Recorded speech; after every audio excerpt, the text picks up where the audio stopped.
जे आहे ते भगवान शंकराकडे मागितलेलं आहे. मला वाटतं कोपनेश्वर मंदिर हे ठाणे जिल्ह्याचं ग्रामदैवत. जवळजवळ 635 वर्ष झाली या कोपनेश्वर मंदिराला. ऐतिहासिक असं पुरातन मंदिर आहे आणि मला वाटतं आज पहिला सोमवार आहे आणि या पहिल्या सोमवारी या ठिकाणी मोठ्या श्रद्धेने सर्व शिवभक्त या ठिकाणी दर्शनाला येत असतात आणि खऱ्या अर्थाने तुम्ही बघितलं असेल मोठ्या संख्येने आज कोपनेश्वर मंदिरामध्ये या ठिकाणी गर्दी आहे. तर पाहायला गेलं तर शनी शिंगणापूर या ठिकाणी मोठा भ्रष्टाचार झाल्याचं समोर येतो आहे. त्यामुळे विश्वस्तांचं अशा लोकांना तुम्ही त्या ठिकाणी तिकीट देत आहे, मंत्रिमंडळात तुमच्या आहेत, तर त्यामुळे हे सर्व आहेत, जनता बघते. आता ठाकरे बंधूंना फायदा होऊ नये यासाठी प्रमुख महानगरपालिका एकत्र लढवणार असं महायुतीची भर घातलेली आहे. काय वाटतं एकत्र त्यांनी निवडणुका उद्या घ्याव्यात ना. का आज तुम्हाला त्याची मुदत 5 वर्षाची आहे आणि आज 10 वर्ष झाले तरी तुम्ही निवडणुका घेत नाहीत. कशासाठी घाबरताय? लोकसभेच्या नंतर विधानसभेची निवडणूक झाली, तुम्ही ते बोगस मतदान हे करून त्या ठिकाणी निवडून आलात आणि आज तुम्हाला महानगरपालिकेच्या निवडणुकीला सामोरं जाताना तुम्हाला आज जवळजवळ 10 वर्ष होऊन गेली. आज महाराष्ट्रातल्या कुठल्याही महानगरपालिकेमध्ये तुम्ही निवडणुका घेतल्या नाहीत. आज प्रशासन राज्य करते, कोणाचा या बाबतीमध्ये कुठे कंट्रोल आहे का? कुठेतरी धसका घेतलेला प्लॅन बी तयार ठेवला त्यांनी महायुतीने. जर तुम्ही एकत्र मला असं वाटतं की त्या ठिकाणी कुठला प्लॅन ए असू दे, बी असू दे, सी असू दे, परंतु या जनतेने ठरवलेलं आहे की ए बी सी आणि नंतर मग डायरेक्ट घरी चला. मालिका चालू आहे.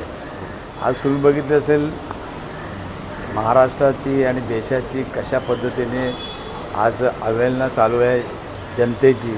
आज तुम्ही बघितलं रस्त्यावरती खड्डे पडलेले आहेत, भ्रष्टाचार चालू आहेत, अत्याचार होत आहेत, ठेकेदार त्या ठिकाणी बिलं मिळत नाही म्हणून आत्महत्या करत आहेत, आज शेतकरी आत्महत्या करत आहेत.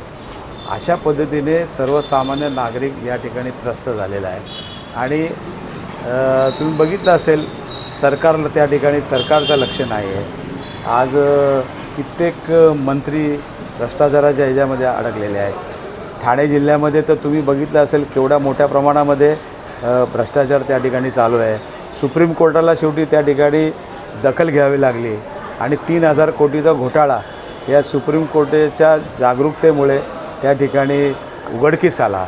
आणि असं असतानासुद्धा आज ठाण्यातली रस्त्याची अवस्था काय झालेली आहे? जागोजागी खड्डे पडलेले आहेत, वाहतूक कोंडी आहे, आज कित्येक ठिकाणी पाणी टंचाई आहे, आज कित्येक प्रोजेक्ट अर्धवट अवस्थेत पडलेला आहे. कोणाचं लक्ष नाही, फक्त काय पैसे देणे, त्यांना आपल्या पक्षामध्ये हे करणं. आणि आज संपूर्ण तुम्ही बघितलं असेल सर्व भ्रष्टाचारी लोक एकत्र येऊन या ठिकाणी काम करत आहेत. आणि म्हणून मी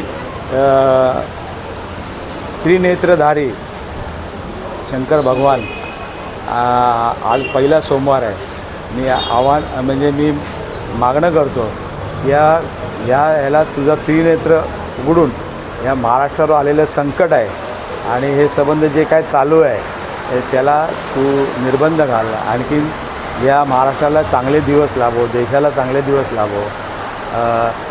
जो आमचा शेतकरी आहे तो खऱ्या अर्थाने त्या ठिकाणी सुखी संपन्न हो. आणि आज जी काही परिस्थिती या महाराष्ट्रावरती आलेली आहे, देशावरती आलेली आहे, ते संकट दूर करो. सर, डान्स बार प्रकरणात जे आरोपांची राळ योगेश कदमांच्या वरती उठली होती, याला उपमुख्यमंत्री यांनी योगेश कदमांना पाठीशी घातलेलं आहे. योगेश कदम म्हणाले, तू चिंता करू नको, मी तुझ्या पाठीशी आहे. मला वाटतं ते सर्वांनाच पाठीशी घालत आहेत, कारण त्यांनाच आता पाठीशी घालायची वेळ आलेली आहे. कारण आज तुम्ही बघितलं असेल संबंध देशामध्ये लाज गेलेली आहे आणि ती लाज वाचवण्याचा प्रयत्न शेवटचा चालू आहे. तर राज्यपालाच्या भेटीला गेले ठाकरे गट सर्वत्र एकत्र ज्या मंत्रीप्रमाणे आणि आमदार ज्या पद्धतीने वागतात त्यानुसार ते तक्रार करणार आहे आणि त्यांचं मंत्रिपद कुठेतरी काढून घ्या. अहो साहेब, या ह्याच्यामध्ये जर कधी मंत्रिमंडळ काढायचं झालं तर मला वाटतं एकटेच देवेंद्र फडणवीस बाकी सर्व मंत्र्यांना घरी बसावं लागेल अशी परिस्थिती त्या मंत्रिमंडळाची आहे. मात्र कालच्या ज्या पद्धतीने दोन्ही ठाकरे बंधू एकत्र आले त्यामुळे भाजपचा आता प्लान बी ठरलेला आहे. येणाऱ्या काळात निवडणुकीत असा प्लान असणार आहे आणि मतांचं विभाजन अनेक होऊन जण जे ते पक्षप्रवेश करणार होते मुंबईतले माजी नगरसेवक या ठाणे आणि इतर ते कुठेतरी थांबलेले आहेत. कसं बघतात इकडे दोन्ही ठाकरे बंधू आहेत? मला असं वाटतं ठाकरे बंधू म्हणजे या महाराष्ट्राचा ठाकरे ब्रँड आहे आणि हा ब्रँड कधीच संपू शकत नाही आणि शेवटी रक्ताची नाते आहेत ते आज ना उद्या कधी एकत्र होणार ते आज झालेले आहेत. त्यामुळे काही लोकांच्या पोटात दुखायला लागलेलं आहे आणि म्हणून त्यांची पोटदुखी लवकर बरं हो अशी मी प्रार्थना करतो. सर, मंत्रिमंडळात कुणाला घ्यायचं याचा निर्णय मुख्यमंत्री घेतात असं अजितदादा म्हणालेले आहेत. धनंजय मुंडेंना पुन्हा मंत्रिपद देण्याचे संकेत दिल्यानंतर आता त्यावर अजितदादांनी हे स्पष्टीकरण दिलं. मला वाटतं यांच्यात कुठला दम नाही आहे. पोकळ नुसते हे करतात. या ठिकाणी आज तसं बघितलं तर BJPमध्ये अशा गोष्टीला कुठेही थारा नसतो आणि आज भ्रष्टाचार मुक्त आपण महाराष्ट्र किंवा देश करण्याच्या मागे आहोत. परंतु आज कशा पद्धतीने त्यांचे मंत्री आज वागत आहेत, कशा पद्धतीने त्यांचा आज पर्दाफाश या ठिकाणी होतो आहे, परंतु एकाही मंत्र्याच्या ह्याला हात लावण्याची हिंमत त्या ठिकाणी त्या सरकारमध्ये नाही आहे. आता कोकाटे, संजय शिरसाट झाले असे अनेक मंत्र्यांचे गायकवाड व्हिडिओ झाले. असेल, वक्तव्य असेल, निलेश राणे असेल यांचे वक्तव्य यांचे व्हिडिओ कसं बघते याकडे येणाऱ्या काळात महाराष्ट्रामध्ये? मला वाटतं कोणाचं तुम्ही वक्तव्य बघा, सर्व तसेच वाचाळवीर सर्व आहेत. प्रत्येकाला काही बोलायचं, काही करायचं आणि कोणाचं वय बघत नाही, काय बघत नाही आणि कशा पद्धतीने कोण कोणावरती टीका करतो. ज्यावरती टीका करतो त्यावेळेस तू स्वतः स्वच्छ असला पाहिजे. त्यामुळे कुठेही तारतम्य नाही आणि म्हणून या ठिकाणी जनता हे सर्व उघड्या डोळ्यांनी बघते.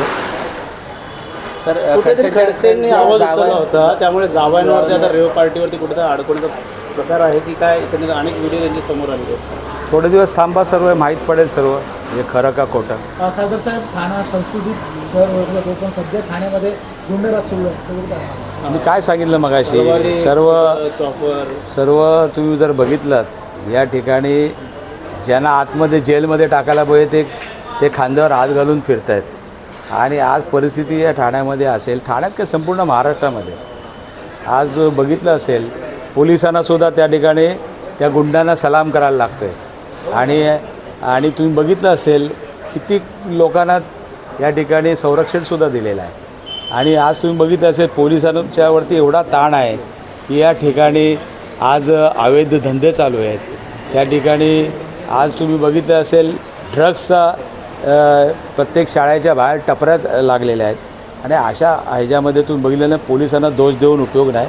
परंतु आज ज्या पद्धतीने या सरकारकडून जी अपेक्षा आहे ती अपेक्षा मला वाटतं दूर राहिली, परंतु आज लोकांना त्याचा नाहक त्रास होतो आहे. तर महानगरपालिका निवडणूक येतात तर भाजपचं म्हणणं आहे, फडणवीसचं म्हणणं आहे की एकत्र निवडणूक लढली जाणार आहे, महायुतीने लढली जाणार. काय वाटतं एकत्रित निवडणूक लढली जाणार का? दुसरीकडे मनसे आणि ठाकरे हे एकत्र आल्यामुळे कुठेतरी अहो तुम्ही आज कित्येक पक्षातली लोकं तुमच्याकडे आलेली आहेत. ज्या BJPच्या स्थापनेपासून आज जी काही लोकं बिचारी आज काम करत आहेत, आज त्यांची अवस्था कुठे आहे आणि बाहेरून आलेल्या लोकांना तुम्ही मंत्री बनवताय, भ्रष्टाचारी